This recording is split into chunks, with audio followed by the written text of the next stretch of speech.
In this video, we'll look at filling in the gaps in our tower and link it with our walkway. Along the way, we'll learn about how to deal with unwanted mirrored components and reuse similar parts using the replace parts with copy command. We probably want more of these blocks here, so I'm going to delete this part here. Okay, so I'm going to click OK, and I'm going to right click on that part and choose scroll to. And you can see that I wasn't allowed to delete that part because it's not a standalone part, it's part of a mirror feature. But I can go to the part listed within the mirror and I can choose suppress. So that has the same effect. That part is now gone from the mirror. And instead of that, we can copy this part across. So I click on that part. Oh, that's part of the mirror too. And this part is part of the mirror. So I'm going to right click in Quick Pick and choose open. So we can go back here to our assembly. We have our open documents.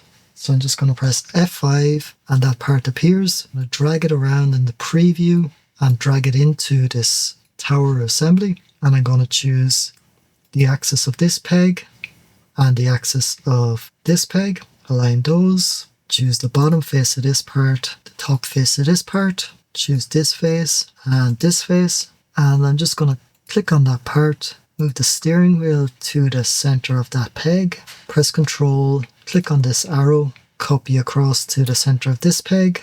We're going to replace the other components where possible, click OK, and we're going to replace to the part below and the part beside, click Accept, and we can do the same again. That part is fully constrained. So we want some of these 3x2 parts, so I'm going to choose Open. Go back to the assembly. Again, we're going to refresh the parts library and drag one of those in. Going to create an axial line between the center of that peg, center of that peg, the axis of that peg, and the axis of that peg. And we can choose the bottom face of this part and the top face of this part. And we can drag another one in here.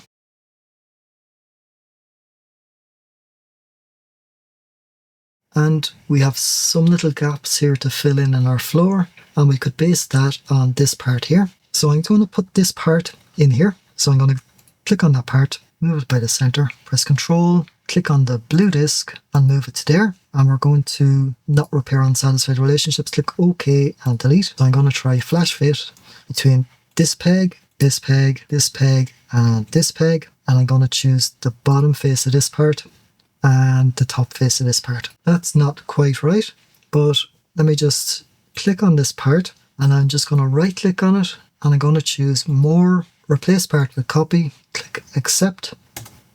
Again, it's an identical part. So now I'm going to right click on that part and choose Edit. So now we're opening that part within the subassembly, within the main assembly. So now this is the active part, the only part that's shown solid. The rest of them are kind of ghosted. And we can go to Tools, Variables, and for protrusion 1, we can change the block height. I'm going to press 9.6 divided by 3, press enter, and it works it out to be 3.2. You'll notice there's no formula here. I didn't type it into the formula box, I typed it into the value box. So that was just a once-off calculation that stays there. And I can close that variable table, just click, and I'm just going to give it a color and hit save. Close that part to return to our subassembly. Next we can fill in this gap here. So I'm going to click on this part, click on the center of the steering wheel, move it to the center of the peg here, press shift, click on the blue disk, press Ctrl, click on the blue disk, and we're copying it down to the center of this peg. Click there, replace the other components where possible, click OK, choose the part below and the part above, the part beside, click accept. And that part, if I right click on it, choose scroll to, that part is fully constrained within the assembly, so that's okay. And we can do the same here.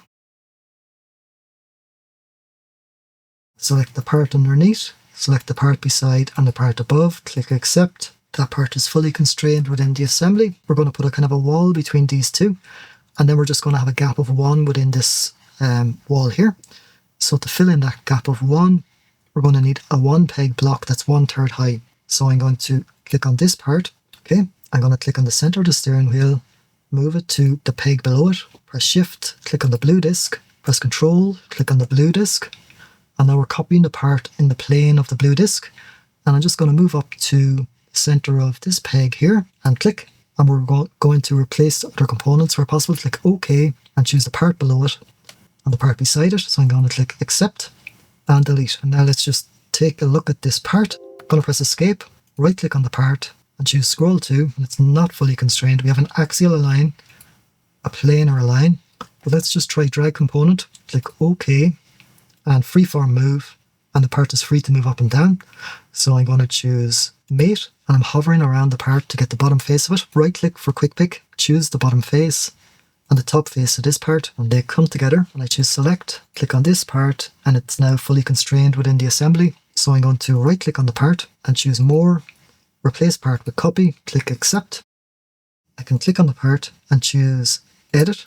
And from there, we can just go to Tools, Variables, and then the variable table is available. We can go to Protrusion 1. So I'm going to press 9.6/3 to divide it by 3. Press Enter. We get 3.2, and I can close that, save the part, close the part from the subassembly, and we've nicely filled in that gap there now. And if I click on that part, right click and scroll to, yeah, it's fully constrained within the assembly. So I'm just going to save that subassembly, close it.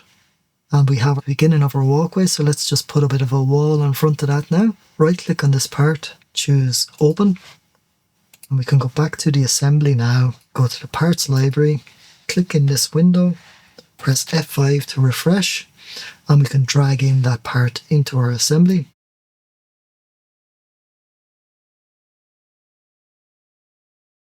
I'm just going to right click on this part and choose open. Now that we have that part open, we can easily insert it into the assembly. So again, click in here, press F5 and just drag it in. And again, we're going to choose this peg and this peg, hovering around to find the bottom face of this part. Right click, select it, choose the top face of this part. And I'm going to choose the face of this part, the face of this part. Let me just confirm. I'm going to right click on it, choose scroll to, and there it is, fully constrained. All right, so now let's maybe top off our wall here, so we can drag in these 2x1s.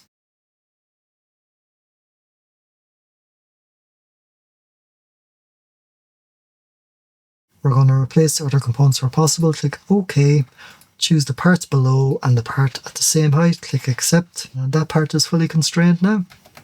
In our next video, we'll take a handy shortcut in building our castle. By mirroring the parts and sub-assemblies we've already created, we'll take a look through what the mirror operation is doing to each of our parts and make corrections where we need to. That's it, Joy. Talk to you in the next one.